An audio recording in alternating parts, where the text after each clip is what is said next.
നമസ്കാരം. അമേരിക്കയുടെ ഉത്തരവാദിത്വം ഇപ്പോൾ ഇന്ത്യൻ വംശജരുടെ കരങ്ങളിലാണെന്ന് പ്രസിഡന്റ് ജോ ബൈഡൻ പറഞ്ഞത് 2021 മാർച്ച് 6-നാണ്. അധികാരത്തിലെത്തി 50 ദിവസം പൂർത്തിയാക്കും മുൻപ് ഭരണരംഗത്ത് ബൈഡൻ നിയമിച്ചത് 55 ഇന്ത്യൻ വംശജരെ. പോയ വർഷങ്ങളിൽ അമേരിക്ക ഏറ്റവും അധികം വിദ്യാർത്ഥി വിസകൾ നൽകിയത് ഇന്ത്യക്കാർക്ക്. കഴിഞ്ഞ 2 വർഷം അമേരിക്കയിലേക്ക് പോയത് 2 ലക്ഷത്തോളം ഇന്ത്യൻ വിദ്യാർത്ഥികൾ. അമേരിക്കയ്ക്ക് ഇന്ത്യയോടും ഇന്ത്യക്ക് അമേരിക്കയോടുമുള്ള വിശ്വാസം മനസ്സിലാക്കാൻ ഈ 2 സംഭവങ്ങൾ മതി. എന്നാൽ 2024 പിറന്നതിനു ശേഷം അമേരിക്കയിൽ മരിച്ചത് 4 ഇന്ത്യൻ വിദ്യാർത്ഥികൾ. ജവഹർലാൽ നെഹ്റു പറഞ്ഞതുപോലെ ഇന്ത്യൻ സംസ്കാരം എന്ന തായ്വേര് നിലനിർത്തിക്കൊണ്ട് തന്നെ വേറിട്ട സംസ്കാരങ്ങളിൽ നിന്ന് സദ്ഗുണങ്ങൾ ആർജിക്കാനും അറിവിന്റെ പന്ഥാവിൽ മുന്നേറാനുമായി അമേരിക്ക എന്ന സ്വപ്നഭൂമിയിലെത്തിയ 4 കുട്ടികളാണ് സ്വപ്ന സാക്ഷാത്കാരത്തിന് മുന്നേ പൊലിഞ്ഞുപോയത്. എത്ര പ്രതീക്ഷയോടെയാകും അവരുടെ മാതാപിതാക്കൾ അവരെ 7ാം കടലിനക്കരെ അയച്ചിട്ടുണ്ടാവുക. മൈലുകൾക്കപ്പുറം ഒരു ഫോൺ കോളിനപ്പുറം കേൾക്കുന്ന അവരുടെ ശബ്ദം കേൾക്കാതായപ്പോൾ എത്രമാത്രം ആധി പിടിച്ചിട്ടുണ്ടാവും അവർ. ഒടുവിൽ ഒരു ഫോൺ കോളിന്റെ മറുതലക്കിൽ നിന്ന് വരുന്ന മരണവാർത്തയിൽ ഉലഞ്ഞു പോയിട്ടുണ്ടാവില്ലേ അവർ. ലോകത്തെ ഏറ്റവും ശക്തമായ സുരക്ഷാ സൗകര്യങ്ങളുള്ള അമേരിക്കയിലെത്തുന്ന ഇന്ത്യൻ വിദ്യാർത്ഥികൾക്ക് എന്താണ് സംഭവിക്കുന്നത്? ആശങ്കപ്പെടേണ്ടതുണ്ടോ ഇന്ത്യൻ വിദ്യാർത്ഥികളും അവരുടെ കുടുംബാംഗങ്ങളും? വിദ്യാർത്ഥി ജീവിതത്തിന്റെ എല്ലാ സന്തോഷങ്ങളും നിലനിർത്തിക്കൊണ്ട് സുരക്ഷിതമായ ഒരു വിദ്യാഭ്യാസ കാലഘട്ടം എങ്ങനെ ഉറപ്പാക്കാം? American dialogue powered by hedge New York ഈ വാരം ചിന്തിക്കുന്നത് ഈ വിഷയമാണ്. അരുംകൊലകൾ എന്തിന്?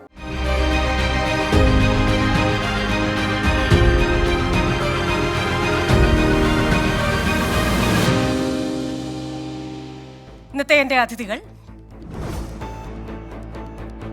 അമേരിക്കയിൽ കൊല്ലപ്പെട്ട ഇന്ത്യൻ വിദ്യാർത്ഥി പ്രവീൺ വർഗീസിന്റെ മാതാവ് ലവ്ലി വർഗീസ്, പോലീസ് സർജൻ ബ്ലെസൻ മാത്യു, നിക്ഷേപകനും federation of Malayali association of America മുൻ പ്രസിഡന്റുമായ അനിയൻ ജോർജ്, രാഷ്ട്രീയ നിരീക്ഷകൻ ജിനേഷ് തമ്പി എന്നിവരാണ്.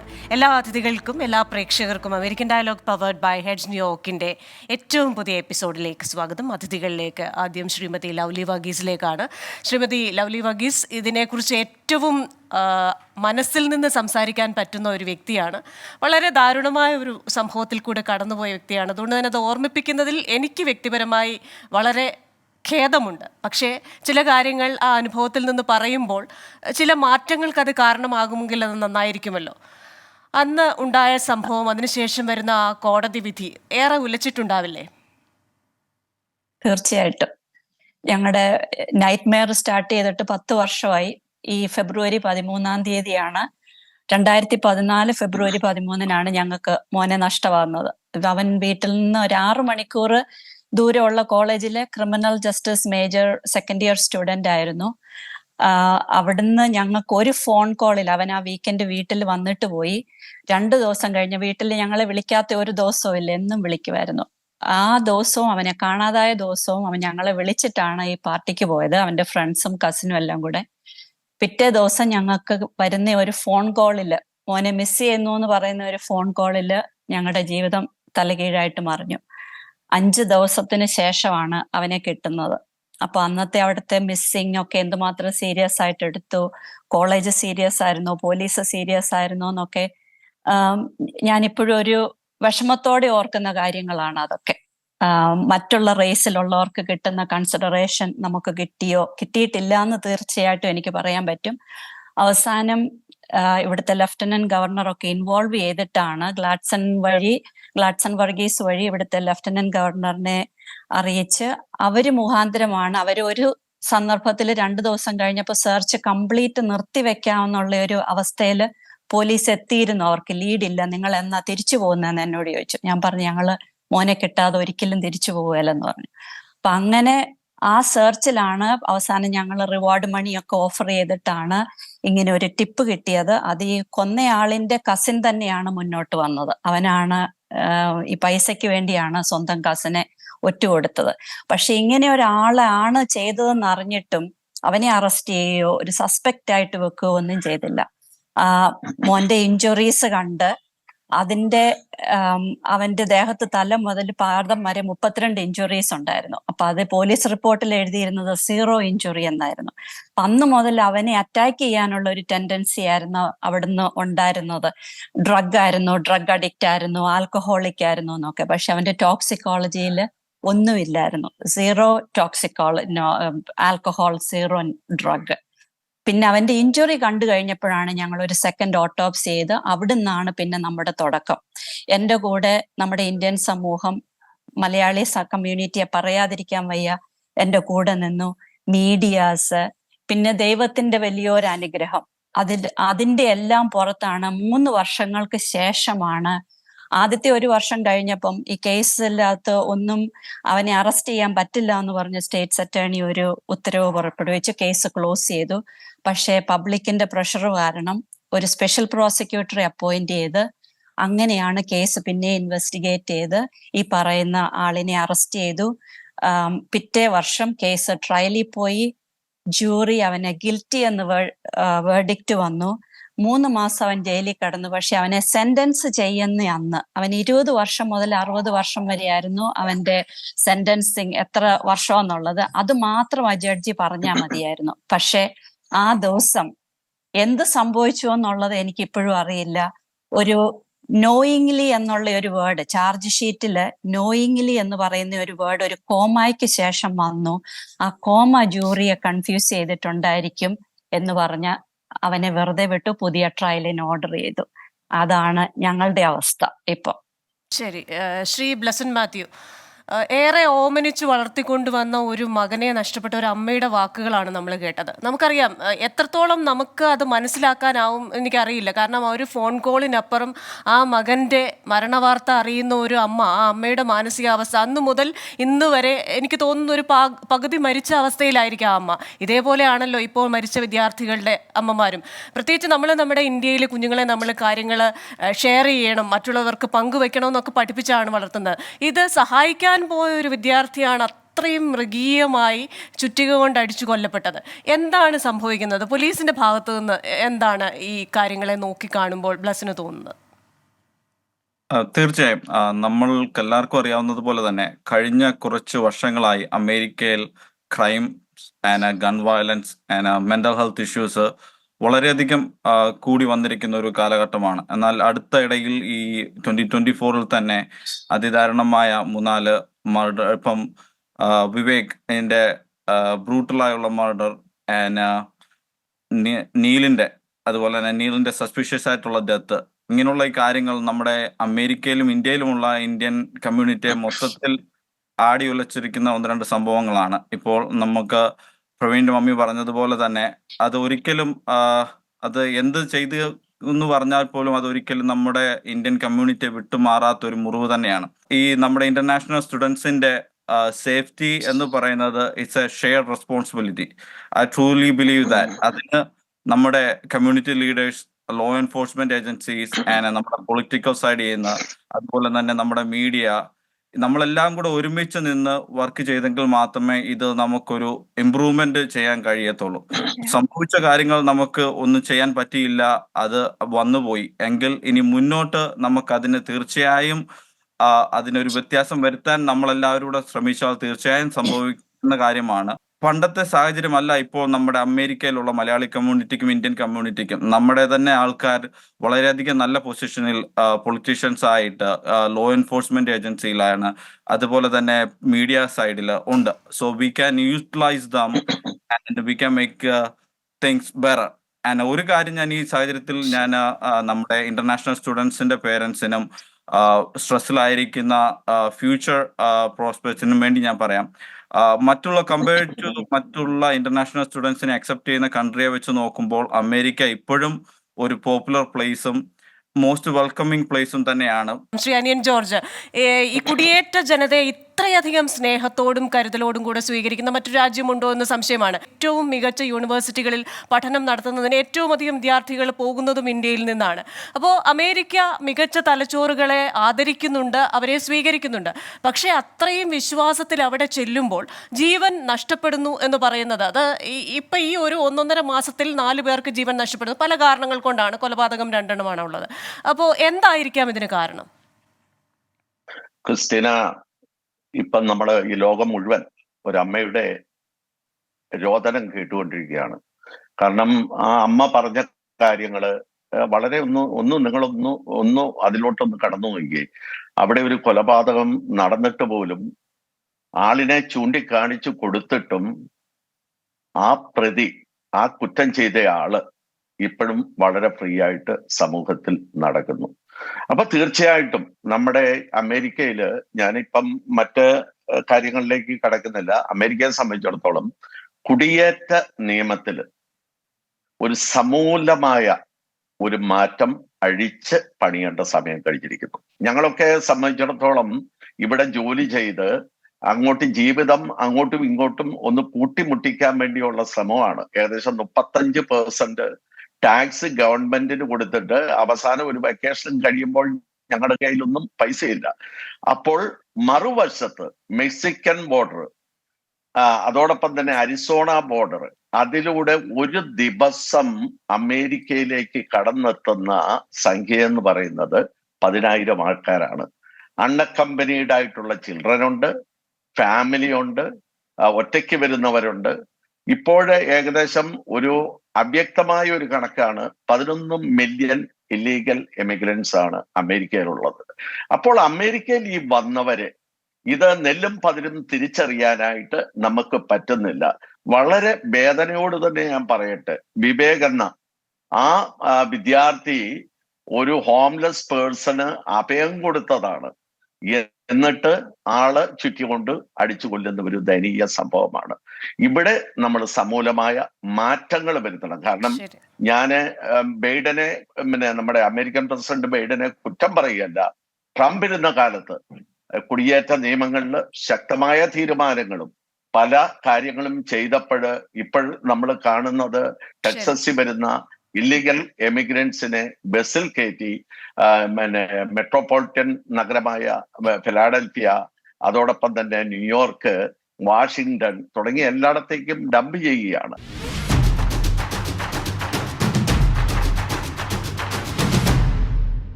ശ്രീ ജിനേഷ് തമ്പി ഒരു മാധ്യമപ്രവർത്തകൻ കൂടിയാണ്. അപ്പോൾ പല ആംഗിളിൽ കൂടെ ഈ കാര്യങ്ങളെ പല രീതിയിൽ വായിക്കുകയും കാണുകയും ഒക്കെ ചെയ്യുന്ന ഒരു വ്യക്തിയാണ്. അപ്പോൾ ഇത്തരത്തിൽ ഒരു ഇന്ത്യൻ വിദ്യാർത്ഥികൾക്ക് ആശങ്കയ്ക്കുള്ള വകയുണ്ടോ? കാരണം ഇനിയും വർഷങ്ങളിൽ നിരവധി ഇന്ത്യൻ വിദ്യാർത്ഥികൾ അവിടേക്ക് വരേണ്ടതാണ്. മാത്രവുമല്ല, ഒരു ദേശീയതയുടെ പേരിൽ ഇയാൾ ഇന്ത്യക്കാരനാണ് അല്ലെങ്കിൽ ഏഷ്യനാണ്, ആ ഒരു ദേശീയതയുടെ പേരിൽ ഒരാൾ ലക്ഷ്യം വയ്ക്കപ്പെടുന്നുണ്ടോ?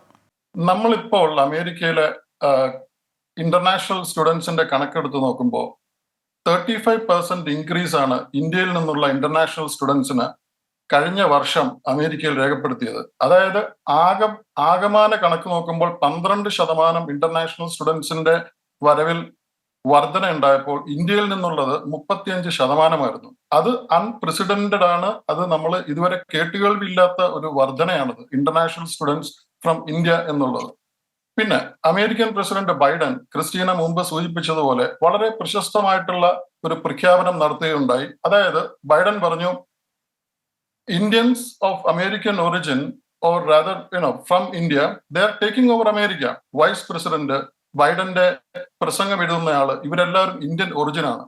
ഏതാനും മാസങ്ങൾക്ക് മുമ്പ് സിയാറ്റിലിൽ ജാൻവി എന്നുള്ള ഇന്ത്യൻ യുവതിയെ ഒരു കോപ്പ് പോലീസ് വാഹനം ഇടിച്ച് താഴെയിട്ട് കഴിഞ്ഞപ്പോൾ ആ പോലീസുകാരൻ കളിയാക്കി പറഞ്ഞത്, she doesn't have much value, ഒരു $10,000 ചെക്ക് എഴുതി അങ്ങ് തള്ളിക്കളയാനാണ് പറഞ്ഞത്.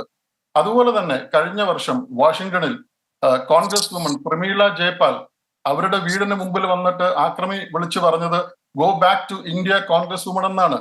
അപ്പൊ ഇവിടെ അമേരിക്കൻ ഡ്രീം ചേസ് ചെയ്തിട്ട് ഒരുപാട് സ്വപ്നങ്ങളായിട്ട് പല സമയത്തും മാതാപിതാക്കളുടെ വലിയ ഒരു ഹെഫ്റ്റി ലോണിന്റെ ഒക്കെ പശ്ചാത്തലത്തില് പിള്ളേര് അമേരിക്കയിലെ മികച്ച യൂണിവേഴ്സിറ്റി എഡ്യൂക്കേഷൻ ലക്ഷ്യമാക്കിക്കൊണ്ട് ഇവിടെ വരുമ്പോൾ അവര് മറന്നു പോകുന്നത് ഇവിടുത്തെ ഒരു കൾച്ചറൽ ഡൈവേഴ്സിറ്റി, അല്ലെന്നുണ്ടെങ്കിൽ അമേരിക്കയില് കൂടുതലായിട്ടുള്ള ഒരു ഇൻഡിപെൻഡന്റ് ഇൻഡിവിജ്വലിസ്റ്റിക് ലൈഫ് സ്റ്റൈല് ഇന്ത്യയിൽ നിന്ന് വ്യത്യസ്തമാണ്.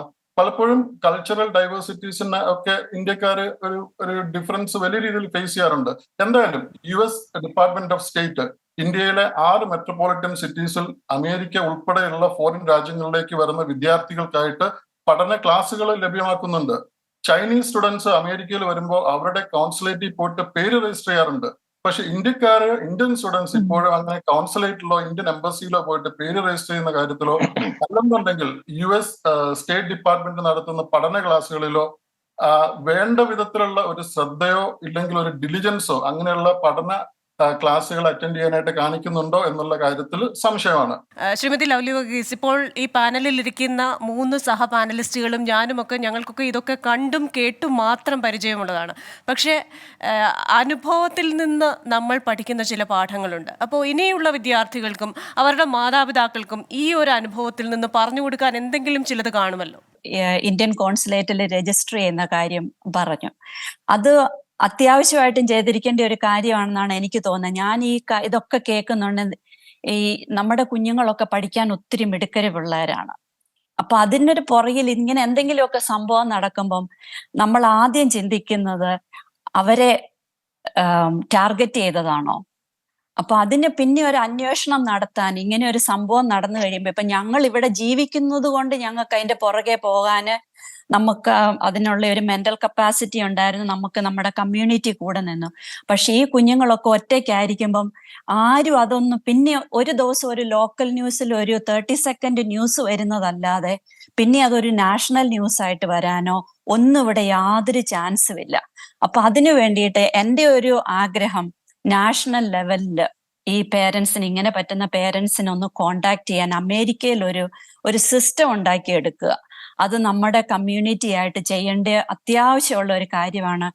ഞങ്ങൾ ഇതിനകത്തൂടെ പോയപ്പോൾ നമുക്ക് ഒരു ലീഗൽ അഡ്വൈസ് തരാൻ, കാര്യം നമ്മളെല്ലാം പ്രൊഫഷണലി വളരെ ക്വാളിഫൈഡ് ആണ് നമ്മുടെ ആളുകൾ, ഒരു ലീഗൽ അഡ്വൈസ് തരാൻ ആരുമില്ലായിരുന്നു. കാരണം ഇങ്ങനത്തെ ഒരു അനുഭവത്തിൽ കൂടെ കടന്നു പോയവര് അധികമില്ല. അഥവാ പോയിട്ടുണ്ടെങ്കിലും എല്ലാരെയും ഇങ്ങനെ ബുള്ളി ചെയ്യുക, അറ്റാക്ക് ചെയ്യുക, പേഴ്സണലി അറ്റാക്ക് ചെയ്യുമ്പോൾ നമ്മുടെ ആളുകളും അടുത്ത് ഇട്ടിട്ട് പോകും. കാരണം ഒരു സൈഡില് നമ്മൾ നമ്മുടെ കുഞ്ഞിനെ നഷ്ടപ്പെട്ട വേദന, വേറൊരു സൈഡില് ഈ ലീഗൽ ബേർഡൻ, ഇവിടുത്തെ ഒരു ലോയറുടെ മുന്നിൽ ഇരിക്കുന്നത് ഒന്ന് കാണാൻ പോകുന്നതിന് കൊടുക്കേണ്ട ഫീസ് പലർക്കും അഫോർഡ് ചെയ്യാൻ പറ്റത്തില്ല. അത്യാവശ്യമായിട്ട് ഇന്ത്യൻ കോൺസുലേറ്റുമായിട്ട് കമ്പൈൻ ചെയ്ത് ഒരു കോറിലേറ്റ് ചെയ്തിട്ട് നമ്മുടെ കമ്മ്യൂണിറ്റി എല്ലാ തരത്തിലും ഇങ്ങനെ ഒരു സംഭവം നടക്കുമ്പം ഒരു കോണ്ടാക്ട് ലിസ്റ്റ് ഉണ്ടാക്കി ആരെയൊക്കെ കോണ്ടാക്ട് ചെയ്യണം, ലീഗലി എങ്ങനെ പോകാം, ഇതാര് ഫർദർ ഇൻവെസ്റ്റിഗേറ്റ് ചെയ്യും. കാരണം ഇവിടുത്തെ ലീഗൽ സിസ്റ്റം എന്ന് പറയുന്നത് വളരെ കോംപ്ലിക്കേറ്റഡ് ആണ്, വളരെ കോംപ്ലിക്കേറ്റഡ്, നമുക്കൊന്നും മനസ്സിലാക്കാൻ പറ്റാത്ത രീതിയിലുള്ളതാണ്.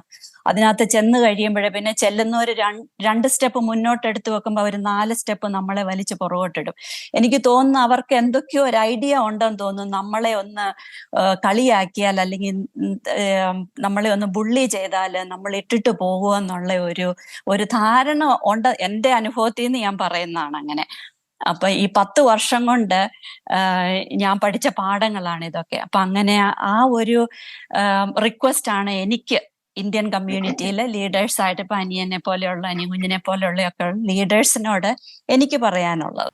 തീർച്ചയായിട്ടും. എന്തായാലും താങ്ക് യു വെരി മച്ച് ഈ അനുഭവങ്ങൾ പറഞ്ഞതിന്. ശ്രീ ബ്ലെസൻ മാത്യു, ഇപ്പോൾ ശ്രീ ലവ്ലി വർഗീസ് പറഞ്ഞതുപോലെ തന്നെ ഇനിയും കുഞ്ഞുങ്ങൾ അങ്ങോട്ട് വരണം, അവർ വരണം. കാരണം സാംസ്കാരികമായുള്ള ഈ എക്സ്ചേഞ്ചും കാര്യങ്ങൾ പഠിക്കുകയും മറ്റ് സംസ്കാരത്തിലേക്ക് കൂടുതൽ എക്സ്പോഷർ കിട്ടുകയൊക്കെ ചെയ്യുന്നത് ഒരു വ്യക്തിയുടെ ആ വ്യക്തിത്വത്തെ തന്നെ മെച്ചപ്പെടുത്തുന്ന കാര്യമാണ്.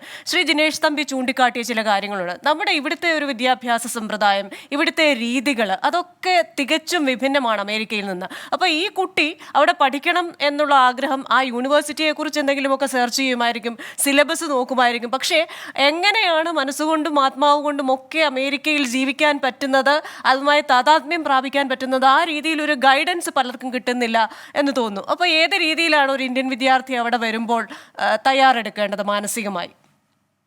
തീർച്ചയായും വളരെ ഗുഡ് ക്വസ്റ്റ്യൻ ആണത്. കാരണം ഞാൻ എപ്പോഴും സേഫ്റ്റി ക്ലാസ്സസ് എടുക്കുമ്പോൾ പറയുന്ന 3 കാര്യങ്ങൾ നമ്മൾ ശ്രദ്ധിക്കേണ്ട 3 കാര്യമുണ്ട്. 3 A's: awareness, alertness and action. ഈ 3 കാര്യം നമ്മളിപ്പോൾ ഈ പറഞ്ഞ പോലെ സ്റ്റുഡൻസ് വളരെ പോപ്പുലറായ ഒരു കൺട്രിയാണ് ഇത്. സ്റ്റുഡൻസിന് വരാനും, നമ്മൾ ഇച്ചിരി മുമ്പ് പറഞ്ഞതുപോലെ തന്നെ ഇവിടെ ബുദ്ധിയുള്ളവർക്ക് വളരാനും നല്ല നിലയിൽ എത്തുവാനും ഉള്ള ഓപ്പർച്യൂണിറ്റി ഉള്ള ഒരു കൺട്രിയാണ്. സോ ഇത് കണ്ടിന്യൂ ചെയ്തുകൊണ്ട് തന്നെ ഇരിക്കും. പക്ഷെ അവരുടെ സേഫ്റ്റി മെഷർമെന്റ് നോക്കുക എന്നുള്ളത് ഈ പറഞ്ഞ പോലെ നമ്മൾ ഒരുമിച്ച് നമുക്ക് നമ്മുടെ ഇൻഫർമേഷൻസ്, ഇപ്പം ലീഡേഴ്സ്, ലോ എൻഫോഴ്സ്മെന്റ്, മീഡിയാസ്, ഇവർ നമ്മൾ സ്റ്റുഡൻസിന് അവയർനെസ് കൊടുക്കുക. ഒന്നാമത്തെ കാര്യം അവയർനെസ് എന്ന് പറയുമ്പോൾ സ്റ്റുഡൻസ് ചെയ്യേണ്ടതായ ഒന്നാമത്തെ കാര്യം അവർ പഠിക്കാൻ വരുന്ന സിറ്റിയെ പറ്റി അല്ലെങ്കിൽ ആ സ്റ്റേറ്റിനെ പറ്റി ഒരു അവയർനെസ്, അവരുടെ സറൗണ്ടിങ്ങിനെ പറ്റി ഒരു അവയർനെസ് അവർ തീർച്ചയായും ഉണ്ടായിരിക്കണം. എന്ത് ക്രൈം പാറ്റേൺസ് ആണ് അവിടെ നടക്കുന്നത്, അല്ലെങ്കിൽ അവരുടെ സറൗണ്ട് സ്കൂളിൻ്റെ ഏരിയയിൽ ഏത് ടൈപ്പ് ക്രൈംസ് ആണ് കൂടുതൽ നടക്കുന്നത്. ഈ ഒരു അവയർനെസ് ഉണ്ടെന്നുണ്ടെങ്കിൽ നമുക്ക് കുറച്ചും കൂടെ അലേർട്ടായിട്ടിരിക്കാൻ വഴി. നെക്സ്റ്റ് സ്റ്റെപ്പ് അതാണ് അവർക്ക് ചെയ്യാൻ പറ്റുന്നത്, അലേർട്ട്നെസ്. സോ നെക്സ്റ്റ് തിങ് നമുക്കിപ്പം വരുന്ന സ്റ്റുഡൻസിന് ചെയ്യാൻ പറ്റുന്ന അവരുടെ ആക്ഷൻസ് എന്ന് പറയുമ്പോൾ നമുക്ക് ഒരുപാട് കാര്യങ്ങൾ നമുക്ക് പ്രിവെന്റ് ചെയ്യാൻ പറ്റുന്ന കാര്യങ്ങളുണ്ട്, പ്രിവെന്റ് ചെയ്യാൻ പറ്റാത്ത കാര്യങ്ങളുണ്ട്. എന്നാൽ നമുക്ക് കുറേയേറെ കാര്യങ്ങൾ അലേർട്ടായിരിക്കുന്നതിലൂടെ അല്ലെ അവെയർ ആയിരിക്കുന്നതിലൂടെ നമ്മുടെ ആക്ഷൻസ് ഇപ്പം സ്കൂളിൽ നിന്ന് അല്ലെങ്കിൽ ഓൺ ക്യാമ്പസ് അല്ലെ ഓഫ് ക്യാമ്പസ് പോകുന്ന സ്റ്റുഡൻസ് ഇപ്പോൾ അവർക്ക് വെളിയിൽ പോകാതിരിക്കാൻ പറ്റില്ല. പോകുന്ന സാഹചര്യത്തിൽ go with your friends as A group. And group എന്ന് പറയുമ്പോൾ തന്നെ നമ്മൾ ശ്രദ്ധിക്കേണ്ട കാരണം നമ്മുടെ close friends, go with close friends, നാട്ട് ഒരു സ്ട്രേഞ്ചറിന്റെ കൂടെ. ഇപ്പൊ നമ്മൾ എവിടെങ്കിലും ഒരു ബാറിൽ അല്ലെ വെളിയിൽ ഒരു ഫംഗ്ഷന് പോയി കഴിഞ്ഞാൽ സ്ട്രേഞ്ചർ വന്ന് നമ്മുടെ ഫ്രണ്ട് ആവാൻ ശ്രമിക്കുന്നതും അല്ലെ നമ്മൾ ഒരു ക്ലോസ് ഫ്രണ്ട്സിന്റെ കൂടെ പോകുന്നതും തമ്മിൽ ഒരുപാട് വ്യത്യാസമുണ്ട്. സോ നമ്മൾ അപ്പം go with close friends. And also ഇപ്പം ഈ ക്രൈം പാറ്റേൺ അനുസരിച്ച് നമ്മൾ നോക്കുകയാണെന്നുണ്ടെങ്കിൽ ഒരു പോലീസ് എന്നുള്ള രീതിയിൽ എനിക്കറിയാം 99% ക്രിമിനൽസ് അവരുടെ വിക്ടിമിനെ വാച്ച് ചെയ്തിട്ട് മാത്രമേ അവര് ക്രിമിനൽ ആക്ഷൻ ചെയ്യാറുള്ളൂ. അവരിപ്പം നോക്കിയിരിക്കും, ഓക്കെ ഹീസ് എ വീക്ക് ആണോ, അല്ലെങ്കിൽ അവൻ അലേർട്ട് ആണോ, അല്ലെങ്കിൽ അവന്റെ കയ്യിലുണ്ട്, അവർക്ക് എന്തെടുക്കാൻ പറ്റും. ഇപ്പൊ നമ്മുടെ സ്റ്റുഡൻസ് ഇപ്പം ടു മച്ച് ഫ്ലാഷി അല്ലെ bags, phones, we have to pay attention to the minor staff. നമുക്ക് പറ്റുന്ന കാര്യങ്ങൾ നമ്മൾ ചെയ്യാം, ചില കാര്യങ്ങൾ നമുക്ക് പ്രിവെന്റ് ചെയ്യാൻ പറ്റില്ലായിരിക്കാം, എങ്കിൽ പോലും അവർക്ക് പറ്റുന്ന കാര്യങ്ങൾ when they go out, make sure they go with close friends. And also അവരുടെ ബാഗ്, ഫോൺസ്, കാര്യങ്ങളെല്ലാം സേഫ് ആയിട്ട് കീപ്പ് ചെയ്യാനുള്ള ഒരു കാര്യങ്ങൾ ശ്രദ്ധിക്കാം. ശ്രീ അനിയൻ ജോർജ്, വളരെ സമയം കുറവാണ്. അങ്ങ് ഫോമയുടെ മുൻ പ്രസിഡന്റ് ആയിരുന്നു, അതുപോലെ തന്നെ നിരവധി ജീവകാരുണ്യ പ്രവർത്തനങ്ങളിലൊക്കെ സജീവമായി പങ്കാളിത്തം വഹിക്കുന്ന ഒരു വ്യക്തി കൂടിയാണ്. അപ്പോൾ നമ്മുടെ മലയാളി കമ്മ്യൂണിറ്റിയുടെ പൾസ് അറിയുന്ന ഒരാളാണ്. ശ്രീമതി ലവ്ലി വർഗീസ് പറഞ്ഞ ഒരു നിർദ്ദേശമുണ്ടല്ലോ, അപ്പോൾ അത്തരത്തിലൊരു സംവിധാനം ആലോചിച്ചുകൂടെ? ശരിയാണ് ക്രിസ്റ്റീന, ഞാൻ നേരത്തെ പറഞ്ഞത് ഇല്ലീഗൽ ഇമിഗ്രൻസ്, അതായത് ഈ മെക്സിക്കോയിൽ നിന്നും ക്യൂബയിൽ നിന്നും ബ്രസീലിൽ നിന്നും എല്ലാം ഇങ്ങോട്ട് പോരുന്നത് മെച്ചപ്പെട്ട ഒരു ജീവിതം നോക്കിയാണ്. പക്ഷെ ഇവിടുത്തെ ഗവൺമെന്റിന് അവർക്ക് തക്കതായിട്ടുള്ള ജോലികളും ജീവിത സൗകര്യവും കൊടുക്കാതെ വരുമ്പോഴാണ് നമ്മുടെ ഈ ക്രൈം റേറ്റിലേക്ക് കൂടുതലായിട്ട് കടന്നു വരുന്നത്. ലവ്ലി മാഡം പറഞ്ഞതും അതോടൊപ്പം തന്നെ ബ്ലസൻ പറഞ്ഞതും സെയിം ആണ്. അവർക്കൊരു ഓറിയന്റേഷൻ വേണം. ഇവിടെ വന്നു കഴിഞ്ഞാൽ എങ്ങനെയാണ് ഇത് ബന്ധപ്പെടേണ്ടത്? ഈ കോൺസുലേറ്റില് ഇന്ത്യൻ കോൺസുലേറ്റില് ഇപ്പൊ സത്യം പറഞ്ഞു കഴിഞ്ഞാൽ ഇങ്ങനെ ഒരു കണക്കില്ല, എത്ര കുട്ടികളുണ്ട്, അവിടെ ഒരു രജിസ്ട്രേഷൻ പ്രോസസ് ഇല്ല. അപ്പോൾ ഇങ്ങനെ വരുമ്പോൾ ഇവിടുത്തെ സാംസ്കാരിക സാമൂഹ്യ സംഘടനകളും കോൺസുലേറ്റും ഒരു അവയർനെസ് കൊടുക്കുകയും ഇവരുടെ ഒരു നെയിം ലിസ്റ്റ് പിന്നെ അവിടെ കോൺസുലേറ്റില് നമ്മൾ രജിസ്റ്റർ ചെയ്യത്തക്ക രീതിയിലുള്ള സംവിധാനം കൊടുക്കുകയും ബ്ലസം പറഞ്ഞതുപോലെ ഇവർക്കൊരു ഓറിയന്റേഷൻ കൊടുക്കണം. അമേരിക്കയിൽ വന്നു കഴിഞ്ഞാൽ അവർ വിചാരിക്കുന്നത് ഇത് ഭയങ്കരമായ ഫ്രീഡവും എന്ത് വേണമെങ്കിലും കാണിക്കാം, കൂട്ടുകാരും ഒരുമിച്ച് പോകാം. ഇതിനെല്ലാം ഒരു ഓറിയന്റേഷൻ കൊടുത്ത് കുട്ടികളെ യഥാർത്ഥത്തിൽ തന്നെ ഇങ്ങോട്ട് വിട്ടുകഴിഞ്ഞാൽ പലപ്പോഴും ഇങ്ങനെയൊക്കെയുള്ള ദാരുണമായ സംഭവങ്ങളിൽ നിന്നും മാറി നിൽക്കാനായിട്ട് സാധിക്കുമെന്നുള്ളതാണ് എന്റെ വിശ്വാസം. അതിന് എല്ലാ സംഘടനകളും ഒരുമിച്ച് ഇതിനെപ്പറ്റി ചിന്തിക്കേണ്ട സമയം അതിക്രമിച്ചു കഴിഞ്ഞിരിക്കുന്നു. തീർച്ചയായിട്ടും അത്തരത്തിലൊരു ചിന്തയുണ്ടാകും. ശ്രീ അനിയൻ ജോർജ് തന്നെ അതിനൊരു മുൻകൈ എടുക്കുമെന്ന് പ്രതീക്ഷിക്കുന്നു. ശ്രീ ജിനേഷ് തമ്പി, വളരെ ചുരുങ്ങിയ വാക്കുകളിൽ, ഇപ്പോൾ ഇങ്ങനെ ഒരു കുറേ സംഭവങ്ങൾ ഉണ്ടാകുമ്പോൾ അത് ഇന്ത്യൻ വിദ്യാർത്ഥികളുടെ മൊറയിലിനെ നെഗറ്റീവായി ബാധിക്കാനുള്ളൊരു സാധ്യതയില്ലേ? കാരണം ഇതുപോലെ ഒരു രാജ്യത്ത് ഇനി ഞാൻ പോയി പഠിക്കണോ എന്നൊരു തോന്നൽ അവർക്കുണ്ടാകാനുള്ളൊരു സാധ്യതയുണ്ടോ? ക്രിസ്റ്റീന, ഉറപ്പായിട്ടും ഇത് അമേരിക്കൻ ഡ്രീം എന്ന് പറയുന്നത് ലോകം മുഴുവനുള്ള സ്റ്റുഡൻസ് ചേസ് ചെയ്യുന്ന ഒരു വലിയൊരു സംഭവമാണല്ലോ. മുമ്പ് പറഞ്ഞ പോലെ തന്നെ Harvard university, Massachusetts institute of technology പോലെ ലോകത്തിലെ തന്നെ ഏറ്റവും മുന്തിയ യൂണിവേഴ്സിറ്റീസ് അമേരിക്കയിലാണെന്നിരിക്കെ ഇന്ത്യയിൽ നിന്നുള്ള വിദ്യാസമ്പന്നരായിട്ടുള്ള യുവാക്കളുടെ യുവതികളുടെ ഒരു കുത്തൊഴുക്ക് അത് പെട്ടെന്നൊന്നും തീരാൻ പോകുന്നില്ല എന്നുള്ളതൊരു വാസ്തവം തന്നെയാണ്. ഇപ്പോൾ ബ്ലെസൻ മാത്യു പറഞ്ഞതുപോലെ ഒരുപാട് സേഫ്റ്റി മെഷേഴ്സ് എടുക്കേണ്ടി വരും. ഇന്ത്യയിൽ നിന്നുള്ള കുട്ടികൾ ഇവിടെ വരുമ്പോൾ ഇവിടെ നിന്നുള്ള സംഘടനകൾ, ഇപ്പോൾ ഫോമ, ഫൊക്കാന, വേൾഡ് മലയാളി കൗൺസിൽ, പിന്നെ അവരവരുടെ ഫ്രണ്ട്സിന്റെ കൂടെ ഇടപഴകി ജീവിക്കേണ്ടി വരും. ഈ ഒറ്റയാനായിട്ട് നടക്കുമ്പോഴാണ് പ്രശ്നങ്ങൾ വരുന്നത്. അമേരിക്കയിൽ വരുമ്പോൾ ഇവിടുത്തെ സമൂഹമായിട്ട് ഇഴചേർന്ന് ഈ കൾച്ചറായിട്ട് ഒത്തുചേർന്ന് ജെല്ല് ചെയ്ത് പോവാണെന്നുണ്ടെങ്കിൽ ഒരുപാട് പ്രശ്നങ്ങൾ ഒഴിവാക്കാനായിട്ട് സാധിക്കും. അതൊരു ട്രാൻസിഷൻ ഫേസ് ഉണ്ട്, അത് ചലഞ്ചിങ് ആണ്. Institute of international education IIE എന്നുള്ള സംഘടന ഏതാനും വർഷങ്ങൾക്ക് മുമ്പ് നടന്നൊരു പഠനം അനുസരിച്ചിട്ട് ആദ്യമായിട്ട് ഇന്ത്യയിൽ നിന്ന് അമേരിക്കയിൽ വരുന്ന വിദ്യാർത്ഥികൾ അവരുടെ സേഫ്റ്റിയെ പറ്റിയിട്ട് വളരെ ജാഗരൂകരാണ്, കൺസേൺഡ് ആണെന്നുള്ളതാണ് ഏതാണ്ട് 70% സ്റ്റുഡൻസ്. പക്ഷെ എന്ന് വെച്ചിട്ട് ഇന്ത്യൻ സ്റ്റുഡൻസിന്റെ വരവൊന്നും നിൽക്കാനൊന്നും പോകുന്നില്ല. But they got be careful.